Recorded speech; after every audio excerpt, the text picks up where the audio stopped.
Building a Star Wars cabin cantina bar in my garden, part 9. So I did see a comment about someone suggesting putting a black line down the middle of the shutter doorway just to make it look like it does open sideways, which was the kind of effect I was trying to give with the existing walls that are there for the cabin itself. And I thought that was actually a pretty good idea. So I used some masking tape and it was hard to get an exact straight line due to all the ridges and things in the shutter, but I think it turned out pretty well. I didn't film how I actually did this kind of lighting in the bar, but you can kind of see here, it's cut into the MDF and then there's some LED lights around it. I'm then putting on a piece of acrylic diffuser on top of that, drilling the holes and making sure that the screws are countersunk because there's going to kind of be multiple layers. At this stage it looks something like this.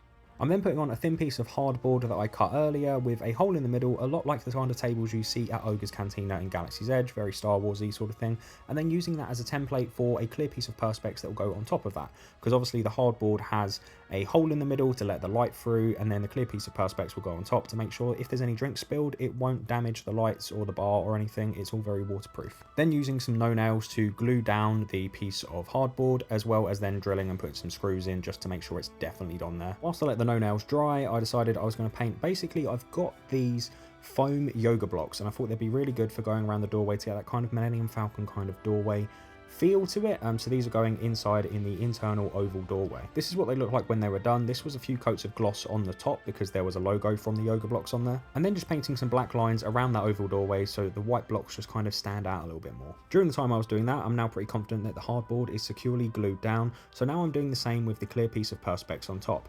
I do have a clear no nails type of thing here, but I know that the lines are still going to kind of show through, so I decided to do something a little bit artistic with it because they're going to show through, so I might as well just make them look like it was meant to be. Then using some leftover Foamex from the wall panels, and I'm just kind of coating the bar with that around it just to close it all off and make it look kind of cool and just flow together. Now the glue's dried for the clear piece of perspex on top, I'm peeling off the blue film on top that's protective layer when you're working with it, and as I mentioned, the lines did show through, so I tried to do something artistic. Now I'm gluing on a piece of rubber that's made for like edge trim kind of things, and I don't trust glue that much, so I'm also putting in a few screws with those white caps that I used for the internal kind of paneling as well, just to make sure that they definitely stay on there. And then using a black sealant around the edges just to make sure that it is waterproof and it's all just kind of looks tidy and flows together.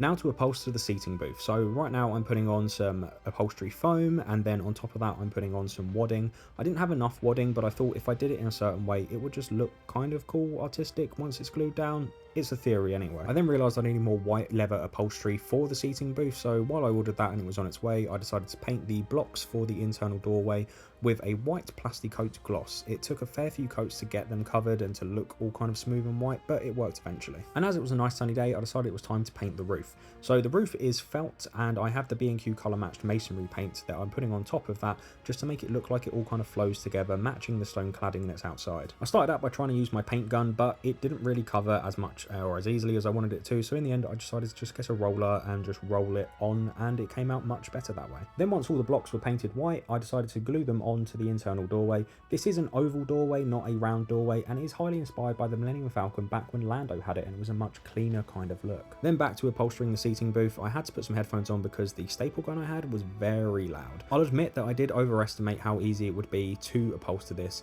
and the pleather that I'm using isn't stretchy at all, so it was hard to get perfectly tight, especially because the kind of seating area is round, not square, so you can't really pull and stretch things in a certain way. It wants to be tighter at the bottom and then more stretch at the top kind of thing, just the way it kind of flows because it's round. So it's not perfect, it's not the tightest, and practice makes perfect, so maybe I'll get better at it in the future, but for now I'm pretty happy with it. Then spacing out where the table is going to go in directly in the middle of the kind of seating booth, but also below the light in the middle, and then just going to be putting on the Dejaric board that I made in a previous video. And with that, the cantina is pretty much done. It's now just putting on the Dejaric board tabletop for the table in the middle of the seating booth, a couple of pieces of artwork, and a good clean of the whole cantina. So the next part will be the final part of this series. It's pretty much just going to be a tour of the whole cantina, so stay tuned for that.